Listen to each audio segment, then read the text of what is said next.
Welcome to the Disrupt Leaders podcast. It is a bonus episode, casual to corporate. Jules, when I say that sentence, what does it mean to you? I'm thinking you're going to throw me some curveballs maybe, and you want to corporatize it.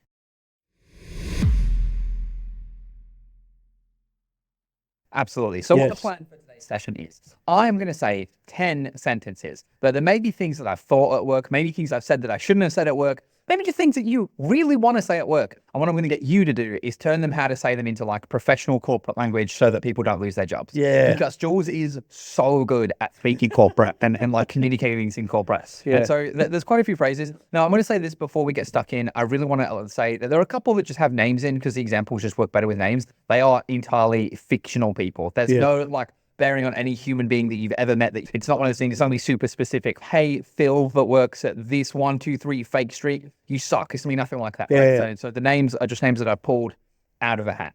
This one I'm going to give you is a pretty easy one. Yeah. I will say this before we do you have any hot tips on communicating corporate? Is there anything that you typically would say that you would do every time you want to say something? Yeah, there's definitely like openers that I use. I share this with my team too all the time because even when talking to clients and stuff like that, the classic I appreciates and stuff of that work. I think there's the go-tos. Also want to let everyone know, I don't know what Bill's about to tell me. So, you know what I mean? These are going to be brain teasers for me too. But yeah, there's definitely go-tos. I always think myself when I'm talking to people in a corporate environment, soft landing is what I'm thinking. Yeah. How can I give them bad news or like tough to hear news, but like land softly so that they can still take it constructively? Yeah, because definitely me personally, when I write emails, I say this often, like I always give this news, there's 2 drafts. I write the first draft, which is me saying what I want to say, and then I delete it, and then I say what I need to say.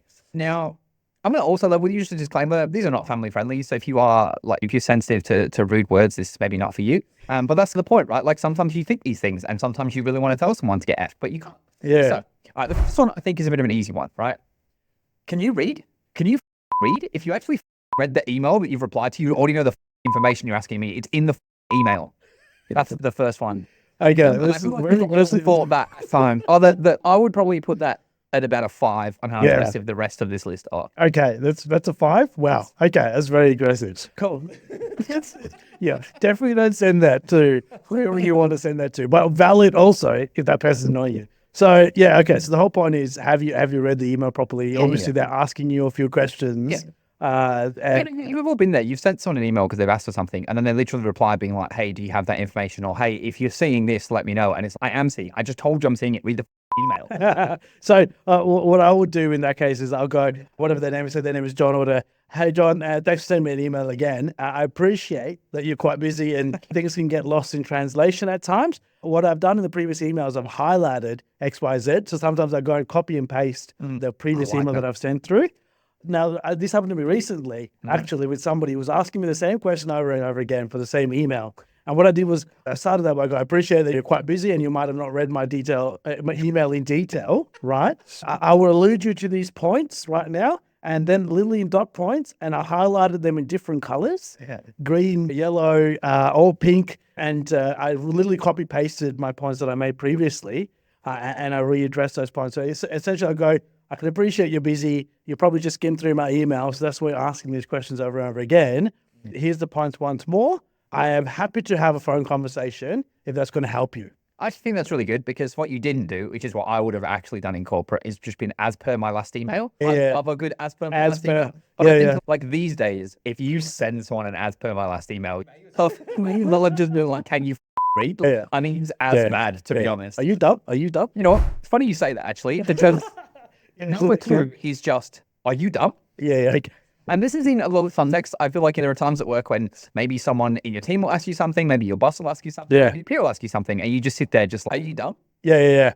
I've got a classic one for this, right? Okay. So I just pretty much go, talk me through which part of that you didn't understand. You know what I mean? Just take me through or talk me through what part of that you didn't understand. Or even if you want to soften that a little bit more, right? You can say, hey, again, I appreciate you have some concerns about this. Take me through which part of this is the most concerning for you. Yeah, I think that's a really good one. I really like that one. All right. Okay. Number 3. This is genuinely the worst idea I've ever heard. If I had a week, I could not give you all the reasons that I think your idea sucks. Your idea is bad and you should feel bad. That's real rough. Jesus. Okay. So I just made you should feel bad. Okay. I think I've got to go to the Simon Sinek, go back to the why this person come up with this situation is what I'm thinking right now as you say that. So I'll probably do something like, yep, thanks for sending me through that. I just want to, there's a couple of things that I'm not 100% sure on. Can you talk me through how you came to these conclusions? And you talk me through how you came to these conclusions is gold. Yeah. Isn't because and what I'm hoping to do there is actually tell me what motivated them to come up with this situation, and then I can pick that apart. You know what I mean? I go, yeah, I appreciate where you're going with that, but have you thought about X? Okay, I really like it. Okay. Number 4. I haven't put a name in here, so I'm just going to make a name up. This is maybe a situation where you're talking to a colleague or you're talking to your boss, maybe about a colleague, about another leader. Right.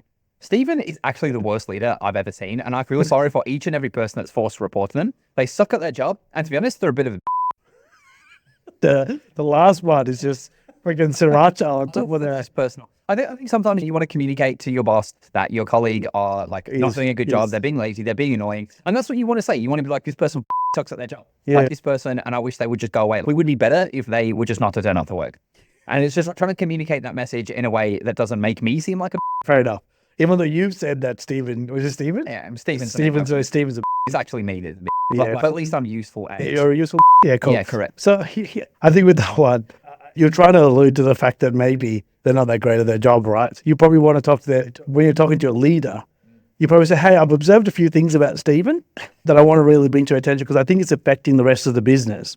And I think that these are the things he's doing right now. This is how it's affected me personally, or it's affected the rest of the business. I feel that his people aren't supported as well as we could do. Is there something that you can suggest that we can do as a business to support Stephen? I think that last part is excellent. And I think even maybe coming back to, I'm seeing a lot of behaviors that don't align to company values. That's also a potential one there as well. You made me think of that as you were talking, but I really like that last one. Yeah. Number 5, I think we're on number 5, is when someone's come to you and they're asking you to do a task. It is, I'm absolutely not doing that, and you can go and yourself for even daring to ask. Well, let's double back on that. No. Let's circle back.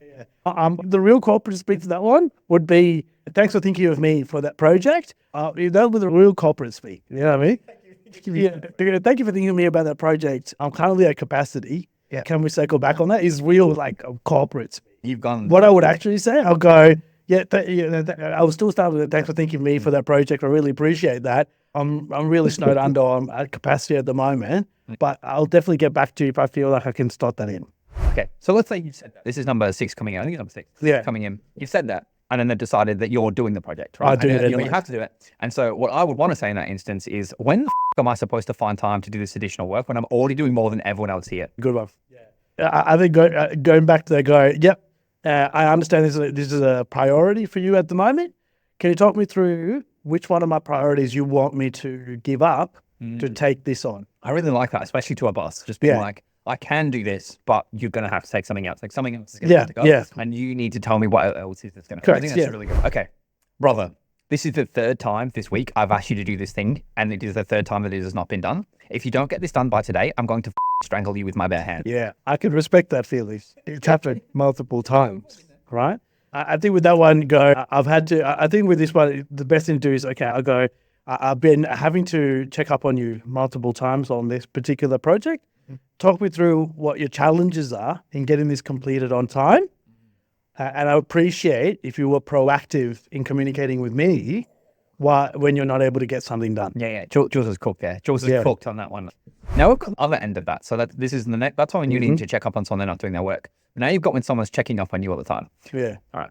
We're getting into character. Yeah. Bro, can you off? You've been checking up on me every 10 seconds like I'm a toddler. Stop micromanaging me and only come to me when there's actually a problem. Yeah, good. Yeah, okay. So you got a micromanaging manager and he's just going a bit hectic. Like, they are going to be hectic. So for that one, I go, hey, again, I appreciate that this is a priority for you right now and you want to make sure that I'm supported. I'm definitely on schedule at the moment and I'm able to get all the stuff done. I will communicate with you if I need anything. I think it's a really good one. I think highlighting the fact that you are on track with everything has been done, and maybe calling back in past successes. Like, I feel like we've been through this a couple of times now, multiple times. You've come to me multiple times. I've proven that I'm a crop. I'd appreciate it if you had a little bit more trust in me to let me do my work. Correct. Come to you, I guess. Like I like that a lot. Yeah. When a change is getting rolled out in a meeting and you think the change sucks. Why the are we doing this? This makes literally no sense. Are you actively trying to make everyone's job harder, or did you just not feel like turning on your brain today? A lot of the times they don't turn on their brain, and I think that's the problem. Okay, yeah, cool. So again, I think the talk me through how you get to this conclusion bit is definitely at play here. Yeah. So I would definitely go through struggling to understand how the change is going to benefit the larger or the employees or myself. Mm-hmm. Can you talk me through what do you think the benefits are for us? Mm-hmm. And what is motivating the change? Yeah. And if they still explain themselves and you still can't get to understand what they're going through, you go, okay, I think I might want to spend some time with you one-on-one just to really go down to the details and understand how you feel each of those are going to benefit us in the long run. You know what I mean? Yeah. You're in a meeting, you've just presented, right? Cold, hard facts, you've backed up your conclusions with numbers, and then Brenda decides to call you out, right? Yeah. And she starts talking some shit, tries to unprove you, tries to make you look a bit of a fool. Brenda. Sometimes you get that person that just tries to get under you or make you look like you know what you're doing. So what I've got is, Brenda, you are wrong. Not only are you wrong, you are stupid. The data I've shown proves that you're wrong. You open your stupid full mouth anyway to try and embarrass me in front of my peers. I hope you stub your toe, and I hope the next coffee you buy goes cool. The cold coffee is where the stubbing the toe of the cold coffee. I hope both happen to Brenda.